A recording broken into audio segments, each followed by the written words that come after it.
here are my top 3 main categories of making money online. 1, freelance on Upwork. 2, selling physical products. And 3, selling digital products. Freelancing on Upwork. Skills like graphic design, copywriting, social media marketing, Facebook and Google pay-per-click ad campaigns, translation, video editing, Photoshop, web development, tons of skills that you can do and people can hire you online. So sign up for an Upwork.com account and start building your profile today. And you can eventually, down the road, create your own agency if you want to do that and outsource the tasks to scale this operation.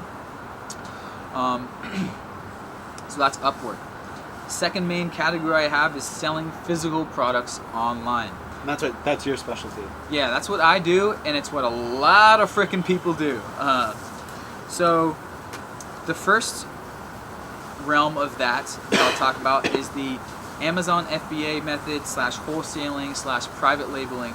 And this is where you buy physical products wholesale in bulk, usually from Alibaba.com / China, and you private label it with your own brand, which means they put your own logo on the product and or packaging, maybe do some slight minor customizations to the product, and import those products, the boxes of products, to the Amazon FBA, aka fulfillment by Amazon warehouses, where they automatically are listed on Amazon.com and sell very relatively passively. And like you've seen from my videos, that's our main income. And this does require an upfront investment of at least a few thousand US$. If people want a number. Yeah, realistically, you're gonna have to have 3,000 US$ that you can put aside and not expect to see any return for 6 months to a year. So this is aside from your living expense, okay? This is totally to the side. And if people are living in Southeast Asia, if people want to just jump in and start doing that, what do you think is a reasonable number for monthly spending? You can live on $1,000 a month in Chiang Mai, Thailand. You can live there for pretty well for 1,000. Yeah, so, but you can also live as little as 600. I know a lot of people, they got started at 600 a month. I have another video on cost of living in Chiang Mai and other cities in Southeast Asia like Bangkok and Saigon. You can check in the description. So with the Amazon FBA method, ideally a big part of this is you're building your own brands of products like Mitchell's Awesome Products that you can potentially sell a few years down the road for a big lump sum, just like any cash flow business. Right. Another physical product method is drop shipping. So this is when you're marketing a product on your own social media / own website and getting customers to pay for it first, and then ordering them yourself one by one and delivering them to the customers. Drop shipping from AliExpress.com is very popular right now, while getting traffic from Facebook / Instagram to do that. Obviously, you're buying cheap and selling for more with selling physical products. This ideally requires some online marketing experience beforehand, because that's all it is really. It's just online marketing. And it's a decent amount of web traffic, no matter how you get it. Yeah, so, exactly. You have to know how to get traffic. A blog, Twitter, Instagram, Facebook, any of those things are ways that you can go ahead and get started in that. More importantly, is it doesn't cost you anything up front to create web traffic. Yeah, exactly. It doesn't cost you anything up front to do. So this is a less upfront investment than the buying in bulk for cheap and flipping, aka flipping bricks, I like to say. Flipping bricks cocaine like Young Jeezy, except it's legal. Okay, so but that's all it is. This is just online marketing, getting targeted eyeballs to see something that they might be interested in. While the other side of the coin with the FBA, what I do is all your traffic is within the Amazon site, so I don't do any online outside marketing, social media marketing at all. Personally, for my Amazon products, it's all within Amazon searches. That's where we get 100% of our sales from. It's just people that are searching for what our products are, and they buy them. and Amazon sends them out every single day. And one thing I want to add is that prior to doing this, I worked in international logistics for the largest logistics company in the world, DHL Express. Yup, I love DHL. They make me money.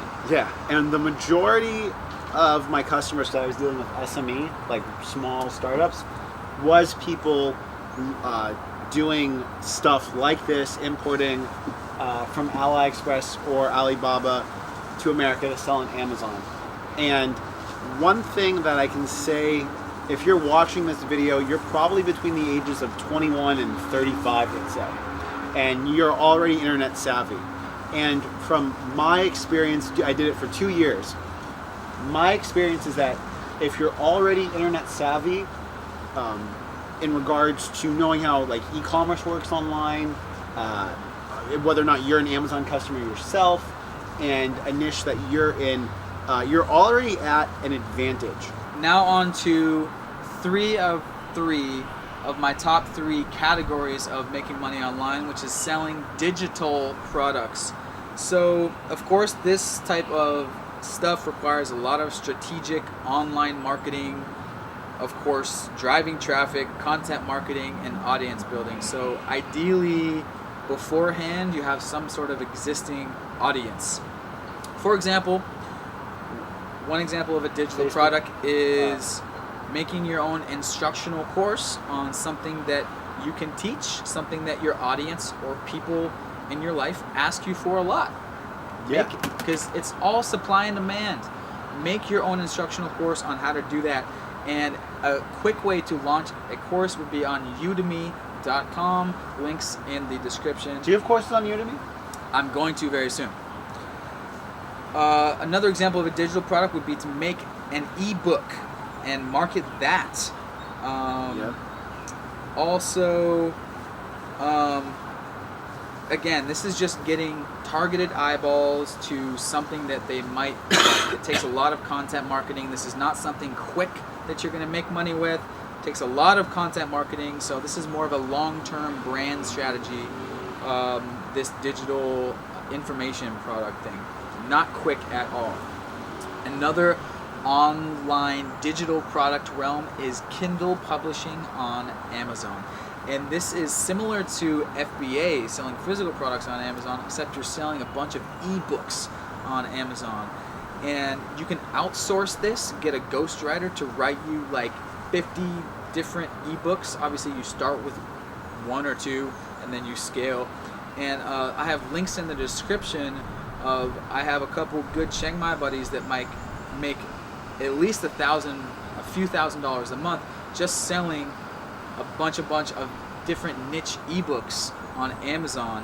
And I think they have their own course as well, so check that out in the link below. I actually do personally recommend this Kindle option to a lot of people who ask me personally. It still does take upfront investment. I would say at least $1,000 because you're gonna have to pay around $200 to $300 to hire an English-speaking ghostwriter to write you an ebook of a certain length. I don't know, but that's something that people do. So digital products, that is my third and final main category of making money online. And so now what if people aren't ready to jump into doing online stuff? Yeah, so the other facet of this is, let's say you're sick and tired of your job like I was, and you just want to move outside of the US and start living the travel lifestyle, live abroad lifestyle. Teaching English abroad while you figure out your online business is also a great way to do it. I know a lot of people personally who are doing that now, who I'm also helping them with Amazon and other just digital marketing stuff. And that was almost me. I almost came out to Thailand to teach English initially, but luckily I found Johnny's podcast and I started getting into the whole digital marketing world. So I started setting that up in my spare time back home in America while I had my job. And then I quit my job finally when I had about 10K USD saved up to come and just jump in full time to the online world. So more on the teaching English option. Mitchell does that. Videos on his channel are linked below.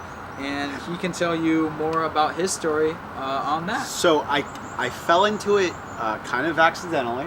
As most people do. I did not go to Vietnam with the intent on teaching English.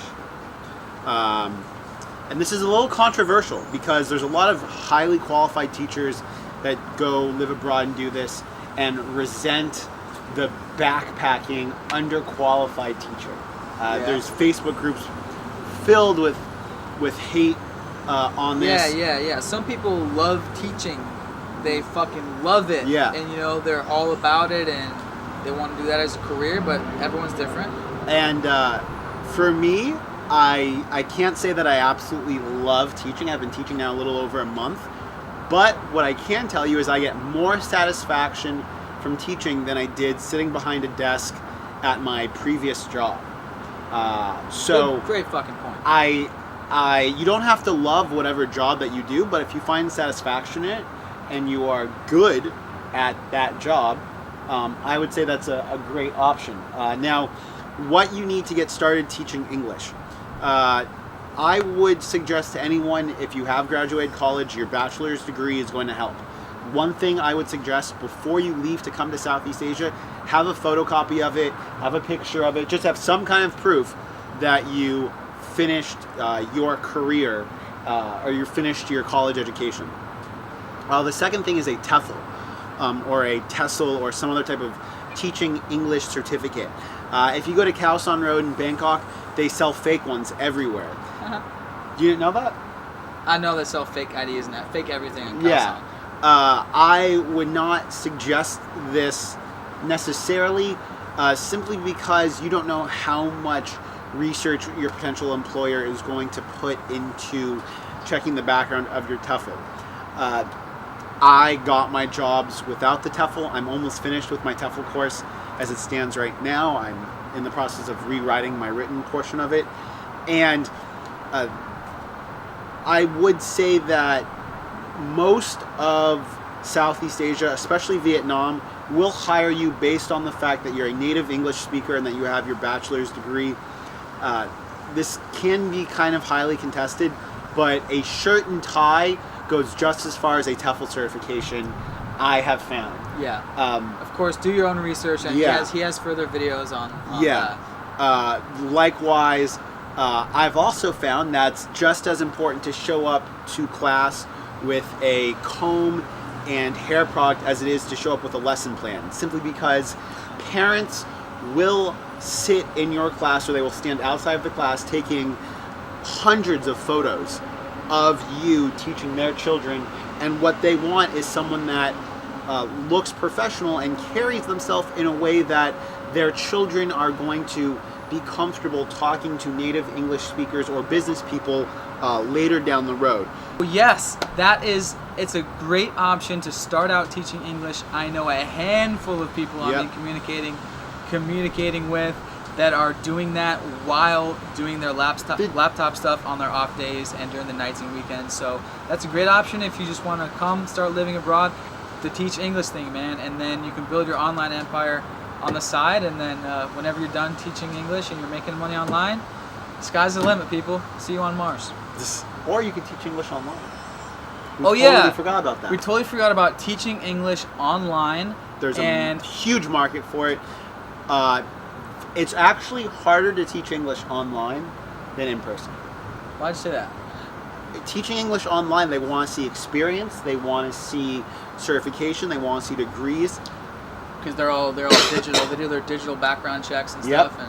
And so it's oftentimes going to be easier for you to start out teaching in person, because a lot of schools will take someone with no experience and give you a framework to start teaching under and give you training to teach you, and you can just take that experience online. And what ideally I'm going to be doing in the near future is working 1 or 2 days a week in person, and then teaching English an extra 4 to 5 hours a day if I want to in my spare time, and then doing YouTube videos with the rest of that. I mean, at that rate, you would be expecting anywhere between $2,000 to $3,000 a month of income off of a schedule like that, and teaching English online for maybe another 15 Yeah, to 20 hours a week. Like a fullish 40-hour-ish around work schedule. Like between 25 and 30. 25 and 30, maybe around $2,000 a month, something like that. Yeah. If you do online, supplemented with teaching. Mm-hmm. So yeah, he's gonna have more videos on this whole teaching thing. Maybe, but that's the beauty. That's the beauty about being out here. Maybe you come out and you start teaching physically in a classroom, and then segue to the teaching English online. But the beauty about being out here is you don't need that much money to live out here and be able to go out on the weekends and never have to cook for yourself and all that stuff. So if you're totally sick and tired of your job and you can't stand your job anymore, and you don't have more than like 10, 20 USD saved up, like I said, I came out with $10,000 saved. In hindsight, I wish I came out with 20. I wish I had more money. So I would say, just straight up, ideally 20 grand. I know there's a lot of my friends back home have that much saved because they're in corporate sales and they're getting nice money. Stop going out on the weekends and spending your money on bottle service. Yeah, it's hard. So Did you have a plan? Did you have a written plan? No. So I would recommend stay at your job. Don't quit your job. Stay at your job as long as you can. Stack up as much money as you can. One other Chiang Mai friend was in corporate sales. He came out with like 50 or 60 or 70 grand because he was crushing on the phones in corporate sales. So if that's you, stick with that as long as you're burnt out and you can't go anymore. I know a couple friends that have 20 grand saved up right now, but they were telling me like, yo man, like I'm really burnt out. I think next month I'm just gonna leave, and my lease is up, and I might just go back and live with my parents for a month and just figure things out and just like take a break. I'm like, bro, you need to take that 20 grand and you need to invest that in your freedom. You need to flip that money. Like we started with like $5,000-$10,000 investment with Amazon, and now it's a full-time travel income. It makes us a few grand per month. So very, very passively. And of course we make more money than that, but I was just saying a few grand per month selling physical products online. So invest your money if you're the person that has a money saved in a corporate sales job or a great job. Stay at your job as long as you can until you can be totally burnt out. Me personally, I was just done. I was burnt out. I remember I was doing corporate sales, door to door and business to business sometimes, and I got to the point where I couldn't even get out of my car. I was so burnt out. I couldn't even do my pitch. And that was when me and Parker were like, yo, this Nomad Summit or this Dropship Lifestyle Retreat, October 2014, we're doing that. So great way to wrap it up. The Nomad Summit 2018 is happening January 20th in Chiang Mai, Thailand. So if you want to use that as your excuse to hit the ground running and transition into your live abroad lifestyle, online lifestyle, whatever the heck you want to call it, that's how we got started. We used that as an excuse to say, that's the date on the calendar, we're gonna start it off. And you bring up a point that I really, really want to stress, and that's if there's something that you want, okay, put dates on the calendar, make a plan, have a plan B, have a plan C. Yeah. Don't just jump into this lifestyle expecting things to like work themselves out. Yeah, your first couple projects probably won't work. Yeah. They usually don't. Our first couple online projects didn't work. And Amazon was like the third, fourth thing we tried. So, it's one of those things that having goals, having it on the calendar, right? Have a date. If you want to go to the Nomad Summit, then have a date for how much money you want to have saved up by then. If you want to do something that has to do with online marketing, start a Facebook group in some type of niche and have a fan count that as your goal that you want to have. You do something to go ahead and give yourself a tangible goal, and it's going to be a lot easier for you to go ahead and reach that goal. Yep, great point. If you read the 4-Hour Workweek, you would know about that measure and track stuff. Yep. As a la Tim Ferriss, and there's actually a downloadable. It's called a Dreamline from the 4-Hour Workweek. It's a PDF where you can write your goals down and dates. And I actually had the Dreamline on a big old Post-it note in our 1-bedroom apartment when I was sleeping on the couch with Parker on our mission to make money online. We wrote down all of our monthly expenses and our target monthly income, which is $5,000 a month passively, in order to live the travel the whole world lifestyle. And we are getting very, very close to that $5,000 each a month passively. So yeah, track stuff, set goals, use the Nomad Summit as an excuse to get out. There's also other online conferences in Bangkok and around the world. So like, comment, subscribe, share. We're out. Good stuff. Oh, let's go party, Bangkok. Gosh.